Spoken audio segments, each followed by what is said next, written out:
Hey, what's up? It's Josh. Just Get Me on the Water. I've been waiting to film this episode for a while. Show, whatever you want to call it. We're going to be covering jigging wraps today, my setup, my preferences, be covering some tips and tricks I picked up, and just from fishing and learning about the bait. Fished it exclusively almost this past year, from ice out to ice up, so got some good information to pass along, which I just did. I took about 55 minutes to film this and realized I forgot to turn my camera on, so I got a good run through and practice, and hopefully we'll get through this material pretty quick.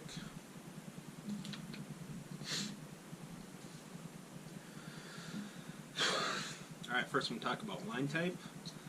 Here I've got some Suffolk Siege. This is equivalent to like a Tri-Lean XT. It's a little thicker, a little tougher than a regular mono, like the Suffolk Elite, or the be similar to Tri-Lean XT. So it's just a little more abrasion resistance, which I like when I'm fishing jigging wraps. I fish mono primarily in the spring when the fish are shallower, and I'll fish it till right around 15 feet, maybe 16, 17. After that I feel the mono has too much stretch in it, that I can't feel the bait when I'm jigging it how I'd like to, and that's about the depth I'll switch over and start fishing braid. For line, or a leader, I use Fluoro. This is Sunline. It's a little thinner fluoro than other companies for the same pound test, so it's got a little thinner diameter. I also use Berkeley's Fluoro leader material. One thing if you choose to use a leader and fluoro, make sure you get leader material. The leader material line is stiffer. They do make fluoro that you can spool your reel with, and that's a little more flexible. So I've made that mistake before, and it's a little bit expensive when you spool up your reel with leader material or vice versa. So yeah, just make sure you buy fluoro leader if you're going to go that route, which I recommend. I use 12 pound typically for jigging rapping as a leader. For braid, I use Suffolk 832. See that there? Woo! Use something like Power Pro. I prefer the 832. It's got a nice feel to it. It's really soft, silky, so I feel like it's less abrasive on the eyes. I guess they have Power Pro Slick or whatever now. I don't have an experience with that, so I can't comment. The only downside with the Suffolks is after fishing with it for a couple months, the memory I've found becomes an issue. It really has a tendency to, when you jig it, the line will want to wrap around the tip like this, so be careful. Don't want to snap a tip. And I guess that's my only complaint with this, but at that point the line's kind of beat up, the coating's coming off, so it's usually time to switch the line anyway. Thank you for your input, Rod. So anyway, just something to be wary. You start getting a lot of memory issues and looping when you jig, it's probably time to switch out your braid. Okay, I'll just touch again real quick. I guess I've had some questions on line type and mono versus braid. Braid is more prone to pulling and tearing hooks just by default. There's no stretch in braid versus mono, so that's why I do use it in shallower water. I like the feel of it, and that extra shock absorption in the system does help with tearing hooks in the fish's mouth. Jigging Rap's a very heavy bait. I typically fish the W9, which is the largest, 7/8 ounce. The W7 is 5/8, and then the W5 is 3/8. See quite a difference in size and the profile. These only three sizes I have. This might actually be a W3. I'm not 100% sure on that. Sorry, I might be giving you some misinformation, but anyway, typically if I'm walleye fishing, I'd never fish smaller in open water than a W5 anyway. Typically I'm fishing with the 9 or the 7. But very rarely do I find that I get a walleye that chokes the bait, which is inhaling it. Usually it's lip hooked, so very heavy bait, get it in the lip, get a lot of resistance with braid or a little stretch. It really pulls on the fish's mouth, and since it's soft in the corners, it tears easy. And as soon as they're slack, say you get a good head shake, fish comes up at you, boom, this bait, whew, it just falls out so easy. So even with mono, you'll still drop some fish here and there, but braid is worse. But there's a few things you can do to reduce the chance of pulling a hook with jigging wraps, so we'll cover that later. Alright, next we're going to talk about rod type. I fish a St. Croix, if you can see this, Legend Tournament Walleye Series. So the 6'8", medium extra fast. Got it paired with a Daiwa Ballistic LT 2500. Got last year's braid on it. As you can see, it's starting to fade, which is what I talked about. When you'll start having some memory issues in the line, you might want to consider replacing it. I do use a 12-pound fluoro leader. This is a Berkeley. I know you can't see, but I can just feel and see it. Compared to the Sunline, the Berkeley is thicker in diameter. And I do use a barrel swivel, snap swivel. I know people have asked me why. Some people put a barrel swivel between the main line and the leader. I tie a line to line knot there. That's my preference. That way, if you have a snap swivel, and if it's small, it can still cause some damage to your ring eyes. If you accidentally put too big of one there, catch it in your ring eye, you could mess up your eye and have to replace it. So I prefer tying line to line. As far as the barrel swivel, buy a quality one with the ball bearing. Cheap Shills ones, in-house brands, Eagle Claw, Shills brand, whatever. It's not quality swivels. Let's be honest, they don't turn very well. And part of the reason I use a barrel swivel is line twist. It does reduce that, memory issues with your line. Second part is I like to switch fast, and I don't find a difference when I tie directly to the jigging wrap versus using the snap swivel, that I'm catching more or losing more fish or less bites. Third, a lot of pike bites. Skakwe's got a lot of northern in it, so I feel that adds a little bit of protection. Usually jigging wraps in the pike's corner of his mouth, or the teeth. So I feel a lot of times that inch from the barrel swivel, 1.5 inches is enough protection to keep my line out of the northern's mouth. So just 3 pluses to using the barrel swivel. Some people will probably say, oh, we catch less fish, blah blah blah. My experience, not the case. Not saying you might not get an extra bite here or there, but overall, for the average person, if I was tournament fishing, I might think different, but even then, I don't think so. When I'm on fish, see fish, it's usually a mood of the fish. If I'm not getting bit, have to switch. So don't be afraid to use a barrel swivel. Oh, sorry, I got off on a tangent there. As far as the rod, 6'8", medium extra fast. I fished with the 6'3" before. I don't care for a shorter rod. I guess I'm pretty big, like 6'5", so I prefer the longer rod, just for it's more comfortable for me. Shorter rod. Sometimes I'll cast with this. I'll cast ashore with the jigging wrap, and having the extra length in the rod is nice. Just pitching it out in front around it by a mark of fish, or I know there's fish in the area. It's just a better feel for me overall, no matter what. Even if I'm jigging vertical, I prefer the 6'8" length. Medium extra fast, obviously I said that. Medium because I typically fish the W9s. They're 7/8. The rod, medium rod from St. Croix, usually is only rated for 5/8. I did talk to them. They said I'd be okay fishing this bait with it. I actually had a rod go down, and I had to use my medium light extra fast Legend X. I was hesitant. I did fish the W9 on it for almost a month. Caught some big walleye, 6-7 pounds, 8-pound salmon, which was an insane fight. 12-pound northern, 12 to 15 pound cat. That took me like 10 minutes to reel in, and that medium light extra fast blew my mind. I would never have guessed it would have handled the bait and the fish that well. I'm not recommending you fish with that all the time. It was just a rod I had to use for the time because my other one was down.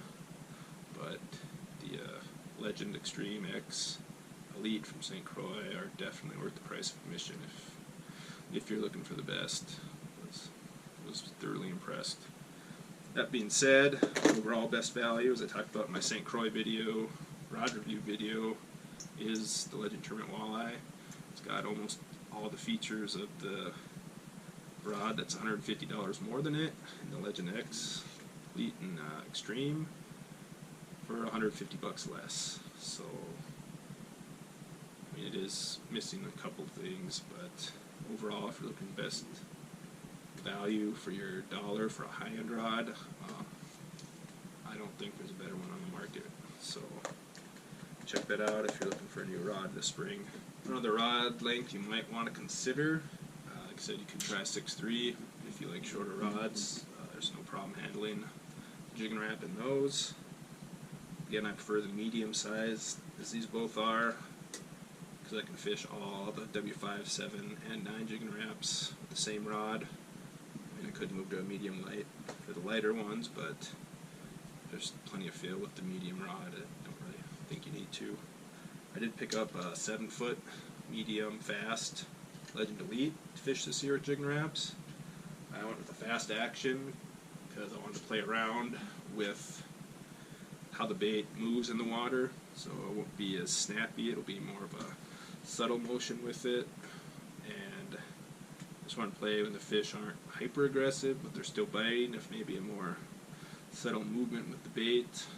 And then coupled with that, with the fast action, I'm going to have a little more shock absorption in the system, so I really want to try that with braid. Like I said, there's no way around it. You do lose some fish with braid, regardless of how you have it set up. Just not having that stretch in the system is a trade-off for the sensitivity you get when fishing deep water, so there's no way around that. But with the medium rod, I'm thinking I'll be able to keep the fish pinned a little better, and that coupled with braid settings should hopefully alleviate a few of those fish losses, which tournament fishing could be the difference between winning and losing. So we're going to have a little more shock absorption with the medium fast, and we're going to I'm sorry, I'll edit this out, but if I don't, shock absorption and difference in bait presentation. So we'll see how those two factors play in this summer, and I'm sure I will post updates on it, because jigging wraps are awesome. They're almost perfect. We'll cover later. Alright, I guess that will segue us into losing less fish. Biggest thing, if you're fishing braid, is your drag setting. Got braid on here. I don't have to apply very much force. I'm barely pushing on this, because when you're fighting that fish, you want enough tension. Not so much tension that it's tearing the hook if it tries to move, but just enough so it keeps the bait tight, because jigging wraps are heavy. As soon as that fish gets any slack in it, if you've been fighting it for a while, it's more than likely got a tear in its mouth, or like I said, corner of the mouth is notorious. Tear is super easy, very, very easy to pull a hook. Roof of the mouth, not as much, it's a lot tougher, but still, if you're working the fish for a while, it's going to create some space. But hooks in the corner of the mouth are the most common way for me to hook a fish, and as soon as they're slack, head shakes, fish makes a run up at you, and then down, where it's got the hooked in the mouth coming up, all of a sudden turns down, this bait just, it drops, it's heavy, it's at 7/8 ounce. So you want to be able to have enough drag that it keeps the bait tight, but has enough slack for the fish to be able to run with it if it wants to. So it's just something you got to play around with, get the feeling for. You'll know when it's too tight. When that fish is thrashing its head and you don't hear your drag go at all. definitely got it too tight. So you'll start tearing hooks. Second tip for losing less fish. This one is on the same minor. I use a leader. You'll get more bites with the fluoro leader. Just don't see the line. I don't know. Depends on the water clarity you're fishing at. It's not really a big deal where I fish, but it does add a little stretch into the system. I'm sure we've all seen Lindner's angling edge videos, which are obviously very knowledgeable people, but sometimes a little info, much like an infomercial. It feels like sometimes the content's not as good, I think, as it should be, but that's neither here nor there. I'm not bashing them. They've done a lot of good stuff for the sport, obviously, but when someone's getting paid to promote a product, yeah, you always got to question it, which I'm not affiliated with anybody. Everything here is bought with my own money, tested by me, and it's what I prefer to use, so take that for what you will. But the fluoro leader does add a little bit of shock absorption. I mean, I use typically about a 6-foot leader. It's not a 6-foot fluoro. I mean, it's not like it's a ton of stretch into your system, but it's a little bit. It helps. That's why I say minor. It's not like you've got 30 foot of it. And fluoro doesn't have as much stretch as mono, but it's still stiff, so it's not like all of a sudden you got this big cushion for the fish to pull on. So it should help you. Alright, my next tip is probably not going to help you lose fish or stop from losing a fish, but it is going to help you catch more fish. Glue this fin. Nothing agitates me more about this bait, especially they are not cheap, is the way they designed this. I contacted Rapala. The fact it's been around for over 20 years blows my mind without fixing this. The fin right here is actually just attached to the paint of the body. Like, they paint the body and they glue this fin on there.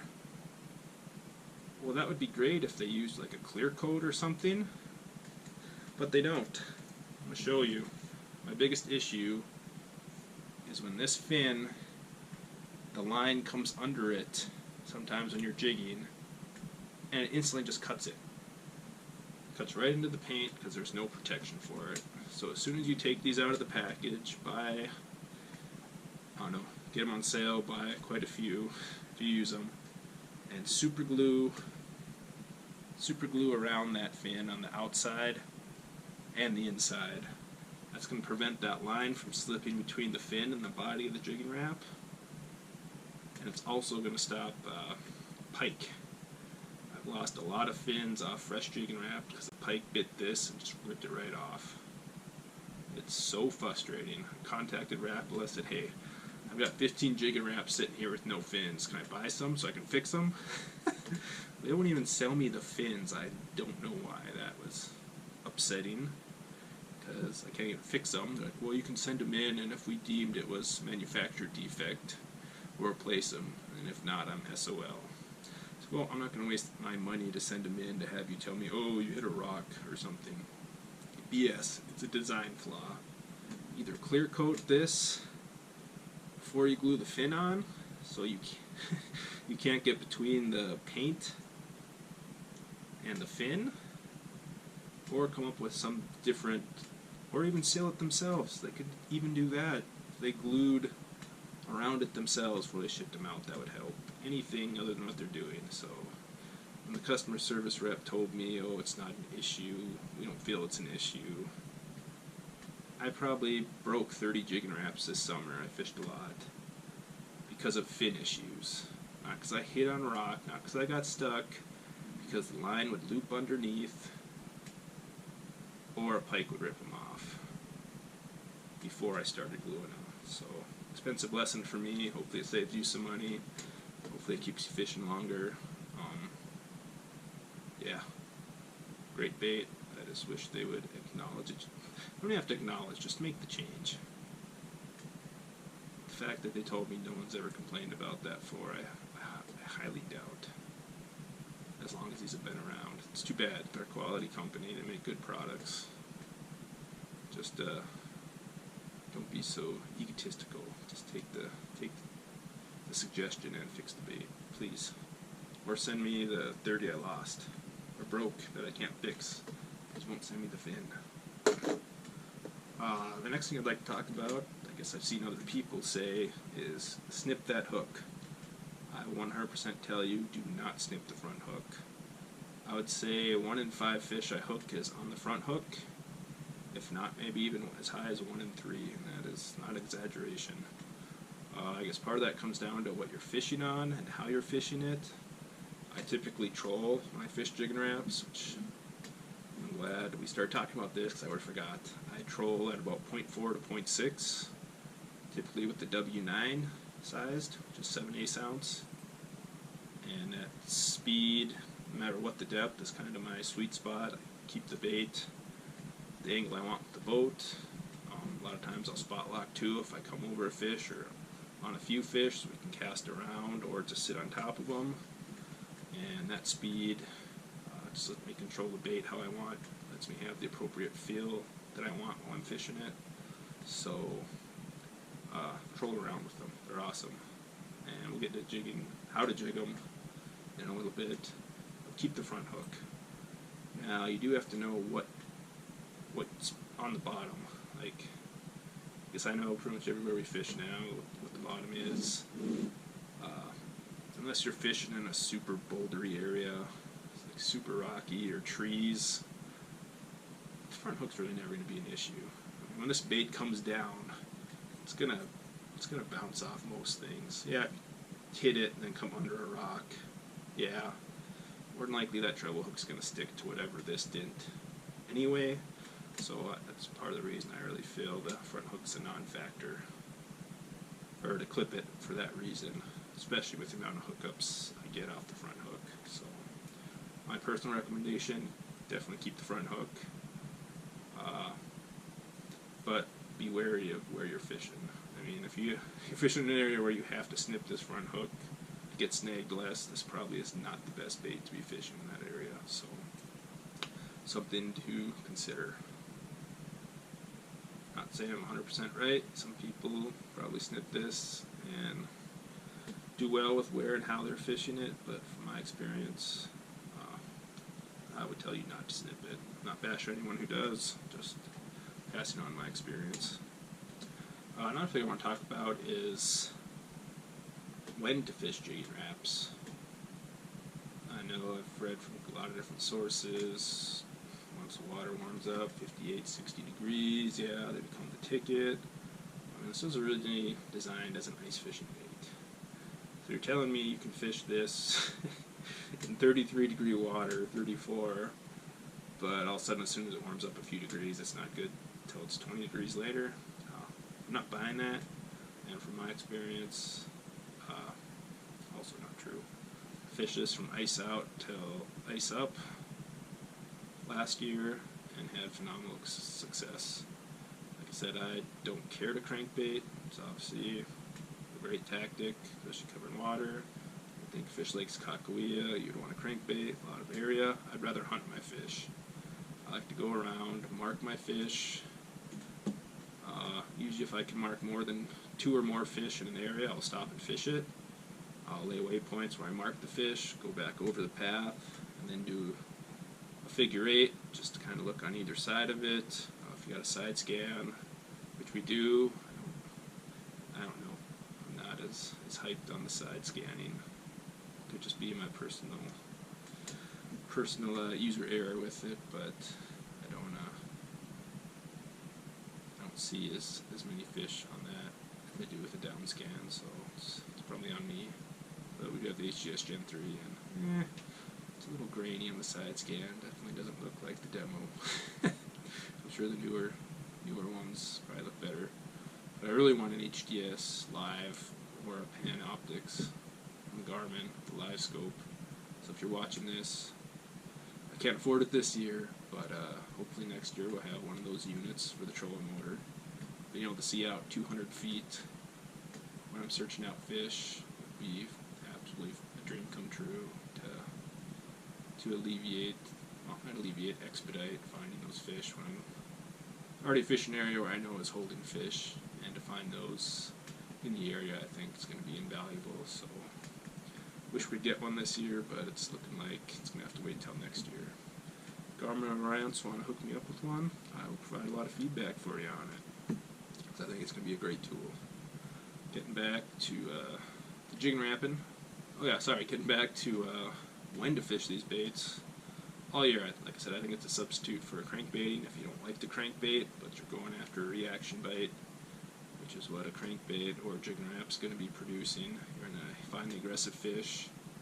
That's why I prefer to hunt them, as I mentioned. I like to go out, mark them, work the area, go find a new area with some fish. So I'm maximizing the amount of fish I can potentially catch because I'm going to, one, finding the fish, secondly, fishing them, looking for the active fish in that area pod of fish that I marked. So it's an effective and quick method. Unfortunately, sometimes it results in a lot of running around.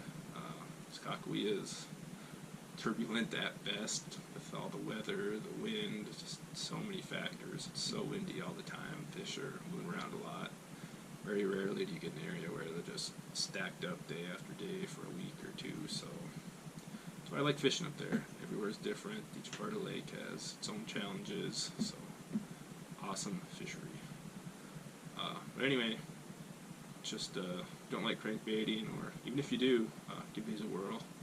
The bites are absolutely fantastic when you get smashed.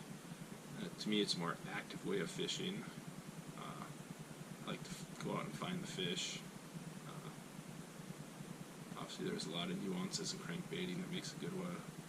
Fisherman versus a bad fisherman, so I'm not knocking cranking, but I prefer jigging rapping because I feel it's more engaging. It's funner for me. But you can roll up, pull out 5 fish in 3 minutes on a jigging rap. Just crazy if you get on a good bite. And if you're live bait fishing, your friends might be a little upset if you just start hammering them. So make sure they're in good shape, because it can get fatiguing netting all those fish for you. But be prepared to take some flack. But no, again, probably about 5 days of summer where I had really negative fish. Couldn't get bit on jigging rap, or 1 or 2 bites. So when you get situations like that, make sure you're not just fishing the same bait, live bait, slow it down. I guess you just got to be adaptable as a fisherman, and give you a good indication if you can't get bit on this in a few different colors and sizes, then try some live bait, slow it down. As far as colors, Skakawea, here's some good tips. White, fantastic. Probably the most consistent bait day after day out there. For color, purple descent, the purple or the rainbow schmelt out there, also a very good color. In one of my videos, I've sniped a couple smelt a couple times, and they're very translucent when they're young, and they do have a purple streak in the body. If you check out my Instagram, I've got a picture of one that I snagged on a jigging rap, and they do have a purple streak, the Helsinki color, which I don't have here. This is a color I'm going to be trying this year. I have not, I have a few, I think, but I have not fished them. This was a smelt I snagged on Skakawea. You can see it's got the same kind of yellow color pattern. This is a Helsinki shad pattern, actually. And I have not fished one on Skakawea, but after snagging that smelt, you can see it's actually got a pretty similar color profile, so I'm going to give that a whirl this summer, see if we can get bit. One thing I don't like is the really dark top on the dorsal part, but we'll give it a whirl. It's pretty similar. Wish it was silver or a pearl on top, but I think it'll produce some fish. This is my short fishing kit, so I have a couple jigging raps in there. The Helsinki's white with purple and a streak down it. It looks very similar to the rainbow smelt. I'm gonna pick some up for this year. Gold perch, very good out there. I typically only use this on a sunny day, so the gold really plays off in the sunlight. Not as good on dark days for me. blue chrome, got one in here, but similar to the clown, but just has blue on it. So the clown and blue on sunny days are fantastic. Dark days, UV orange, pink, green, tiger pattern, very good. But the second bait might even be the number one bait. I caught my most big fish on it, and I don't know, I lost count. So many days of 20 plus fish just off the glow tiger pattern. I don't have one with me, but the white and the glow tiger on Kakawea, hands down the best baits. I know some people say colors on different parts of the lake are better. Someone's fishing it by deep water, Van Hook might say purple's better, but have some of each. Definitely pack white, glow tiger, and the purple if you head up there, for sure, and a perch pattern. If you can't get bit on that, then the fish just might not be biting period that day. Alright, I guess the last thing I have to cover is, kind of this out of order, is going to be jigging motions, like techniques I can offer. There's basically 3 I'm going to cover. The first one is just short, about 1 to 2 foot jigs. Do a quick snap, let it fall, quick snap, let it fall, but kind of guide it down so it's not a free fall. It's a really aggressive style. Second one is a long. I'll do about a 4 to 5 foot sweep, so from like 9 up to 11 o'clock, and then guide it down. So make sure you don't just let it free fall. If you let it free fall with that big of a sweep, the line really has a tendency to wrap up on the Jiggin Rap because it's got slack in it. So if you got a fluoro leader, it's not as bad, but I do find that I still find the braid will catch on it sometimes on the way down. So just make sure you want a little slack in the line so it can free fall, but just enough so it's almost straight. But just guide it down. You get the feel for it when you do it. If you really feel uncomfortable with it, let me know and I'll dig up some footage of jigging and show you what it looks like. The third technique is just aggressively pounding it. So, I don't know, you can jig it 2 to 3 feet, or even a foot, but just let it free fall. At that distance, it's not going to snag up on anything. Just let it pound the sand, mud, whatever you're fishing on, and let it sit for a second. Rip it up again, bam! Just, I don't know, sometimes I'll have trouble getting bit. I actually found out about that technique just by messing around one time. I was marking fish, I was getting mad, couldn't get them to bite. So I'm like, alright, I'm just going to slam this bait into the sand. I was on a sand flat. As soon as I started doing that, bam, one fish after another. I don't know what it was about it, but the fish went berserk for that. So those are 3 different techniques. I know they don't sound like a lot, but changing up the motion of the bait, how aggressive or subtle it is, can go a long way into catching a fish or not. So that's one of the reasons I got the 7-foot medium fast this year, so I can play around a little more with how the bait fishes. So I will definitely provide some feedback on that if we ever get open water this year. Hopefully those 3 techniques will let you experiment a little bit, catch a little fish. I'm sure you can find your own cadence or technique that maybe you like fishing them, and please come back and share. I'm always looking to expand the knowledge or just chat fishing. It's fun. Hope I covered everything. I think I did.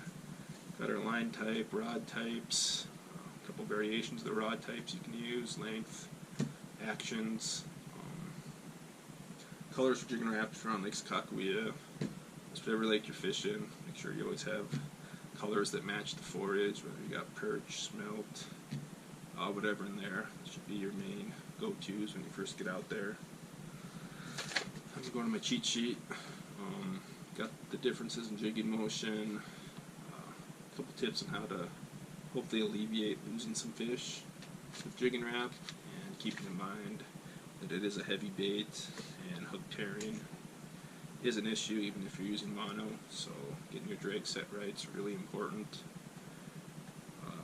Like I said, depth, when you start getting over 15 feet, 16, I would definitely look to switching to braid, from my experience and how I've fish and feel the bait. I think that is definitely an area you might want to start switching. The slack in the mono does start to become an issue in fill.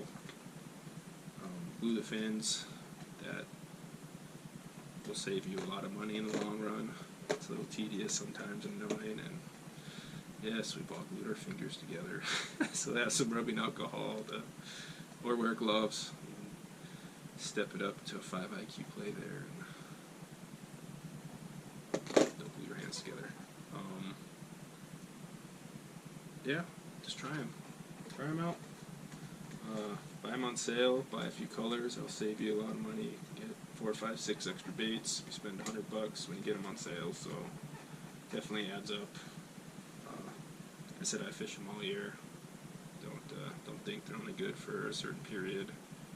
They're a great substitute for any aggressive reaction style fishing, whether it be crankbaiting, fishing jigs, whatever. Just give it a shot. Swap it up. Who knows, you may like it. I am absolutely in love with that style of fishing. Cover a lot of ground, and you just get smashed. It's an awesome feeling. So hope you enjoyed it. Please, if you have any questions, comments, leave them.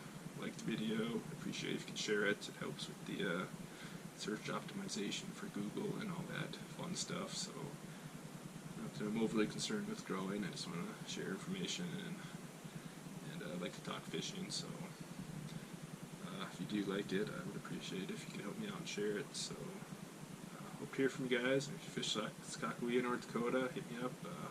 Maybe we can meet out in the water sometime, talk fishing. Anyway, thanks for watching. Appreciate it. Keep me on the water as always. Hopefully spring comes for us soon. Thanks.